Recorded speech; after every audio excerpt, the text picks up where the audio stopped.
Yeah, I mean, I think it's like any other week, really. I mean, we just got this last week in November. We've had 5 games. I think we just need to keep doing what we're doing, attacking. Our scout team has been giving us incredible looks all November, and I think that's really helped us play well on the field. And they kept that up today, so we have 2 more practices this week of hitting, and then just keeping that up, and I think we'll be good going to Stanford. The team is playing its best football of the year.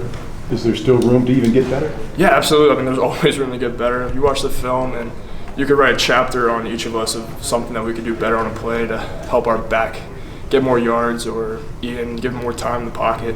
So there's always something that every single one of us can do to get better. What are you focusing on getting better?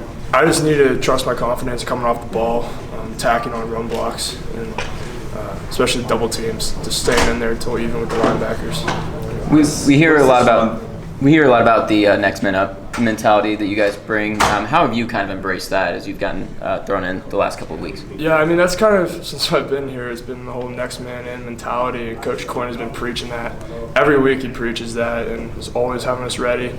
It's tough being the next man in because you have to prepare like a starter. You have to be ready to go in. It's like they say, like the backup quarterback's one of the hardest positions in the NFL because at any moment you have to be ready to carry the offense. So I've kind of embraced that throughout my whole career here, and leaning on Trevor and how he was able to do it. And you just never know, and it's unfortunate that Rob and Tom go down, but we have to have that mentality to step in and honor them with our play. How tough was it waiting your turn? Obviously, you've had a great high school career, and you expect big things to wait your turn. How tough has that been the last couple years? It was difficult, but it's all in God's timing, and like it took me a while to figure that out. And once I did, I was in a better place. And every practice, I had to focus on one thing. And Coach preached that. Robert Hainsey was a big mentor for me and teaching me that like every practice in your notebook, write something down to improve on it, run and pass, and then just go from there. And eventually, like, my turn will come. It's on God's timing, it's not mine.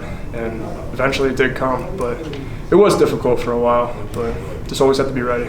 What's this last month or so been like now that you've had this opportunity to kind of show what you can do?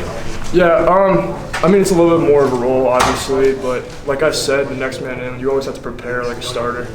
So my preparation really hasn't changed as much. I'm still watching the same amount of film, breakdowns, going through all the different schemes, learning their defense. Biggest thing, obviously, is just more plays in the game. Now I'm getting 80, 90 plays instead of 10 or 15 on special teams. So I think that was like the biggest adjustment.